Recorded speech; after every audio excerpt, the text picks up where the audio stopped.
Hello everyone, good morning. তোমাদের সবাইকে আমার একটা নতুন ব্লগে স্বাগত।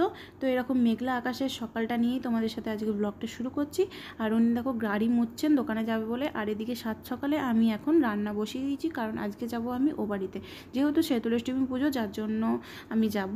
আর এদিকে সকাল সকাল রান্না করে নিচ্ছি, যেহেতু মা এখন এখানে থাকেন না, তো যার জন্য আমাকে সবটা করে যেতে হবে। তো সব কাজ করার পর আমি রেডি হয়ে গেছি, বাট রেডি হয়েও কোনো লাভ নেই।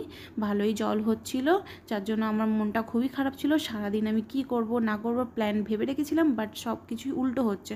তো জলটা একটু থামতে বাবা আমাকে আনতে আসে, আর আমিও পুটলি গুছিয়ে চলে যাই ও বাড়িতে। আর এই যে এনাকে দেখে যতটা শান্তশিষ্ট মনে হয় ততটাও শান্তশিষ্ট নয়, তার প্রমাণ আমি এক্ষুনি আপনাদেরকে শেয়ার করব।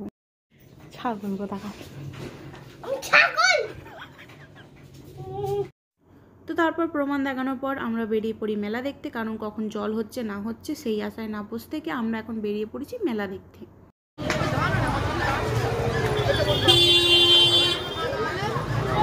তো এখন আমরা মেলার মধ্যে এসে গেছি। আর এই যে মন্দিরটা দেখালাম, ওটা ছিল হচ্ছে আমাদের নতুন মন্দির। আর দ্বিতীয় মন্দিরটা আমি দেখাচ্ছি খুব তাড়াতাড়ি, তার আগে মেলাটা একটু দেখিয়ে দিলাম।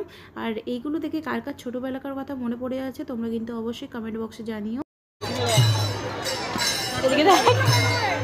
ভালো করে দেখে নে পুরো ফাটা টাটা আছে কিনা।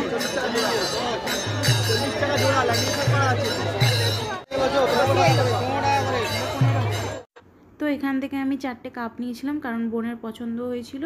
আর ওদিকে দেখো একটুখানি মন্দিরটা দেখা যাচ্ছে, কারণ যেহেতু বৃষ্টি হয়েছে যার জন্য হচ্ছে পুরোটা ঢাকা ছিল। আর তারপর সবাই মিলে চলে আসি ফুচকা খেতে।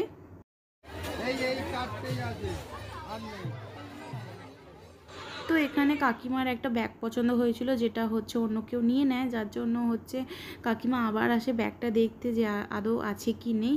তারপর এই যে মেলার শেষ প্রান্তে চলে আসি, এখান থেকে কিছু জিনিস নিই বাড়ির জন্য। আর এখানে আমি টাকা দিয়ে এখন চলে যাই বাড়ির দিকে। ওদিকে গোলুকে টাটা করে দিই, কারণ গোলু যাবে বাড়িতে আর আমরা যাব একটু মিষ্টির দোকানে, কারণ আমার মিষ্টি নেওয়ার ছিল, আইসক্রিম নেওয়ার ছিল। তো সেইগুলো নিয়ে আমরা এখন চলে এসেছি বাড়িতে। তো আমি গোলুর জন্য একটা বোতল কিনেছি, সেইটাই দিতে যাচ্ছি। তারপর এই যে খাওয়া দাওয়া করে নিলাম। হ্যাঁ সকালবেলা আসলি না কেন? তুই কি খাওয়াতিস নাকি আমাকে? হ্যাঁ কি খাওয়াতিস? ফুচকা একদম দেখ খাওয়াতিস। তুই মনে নেই কোনদিন খাইছিস? আর আজকে এই বছর কে খাইয়েছে জানো? কে? এইখানের বাবলু জাদু। Tata tata.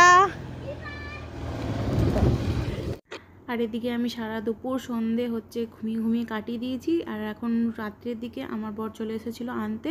আর তোমরা দেখতেই পেলে সত্যবাদী হচ্ছে সবই বলে দিয়েছে ওকে। তারপর ওখান থেকে চলে আসি দপুরপুরে পুজো দিতে। আর আজকে মনে হয় সব জায়গায় কালী পুজো ছিল, এমন কোনো রাস্তা ছিল না যেটা দিয়ে আমরা ঘুরিনি। তো প্রায় আমার 2 ঘন্টা মনে হয় বাড়ি যেতে লেগেছে এদিক ওদিক করে। তারপর এই যে আমি তোমাদের সাথে একটু শেয়ার করছি, কালী ঠাকুর যেহেতু তুলতে নেই সেদিনকে, তো আমরা কালী ঠাকুরের কোনো ভিডিও তুলিনি। তো এইগুলোই আমি তোমাদের সাথে শেয়ার করলাম। তো আজকের ভিডিওটা এই পর্যন্তই ছিল। তোমাদের যদি ভালো লেগে থাকে তোমরা একটা লাইক কমেন্ট করে দিও আর সাবস্ক্রাইব করে দিও আমার চ্যানেলটাকে। থ্যাংক ইউ সবাইকে।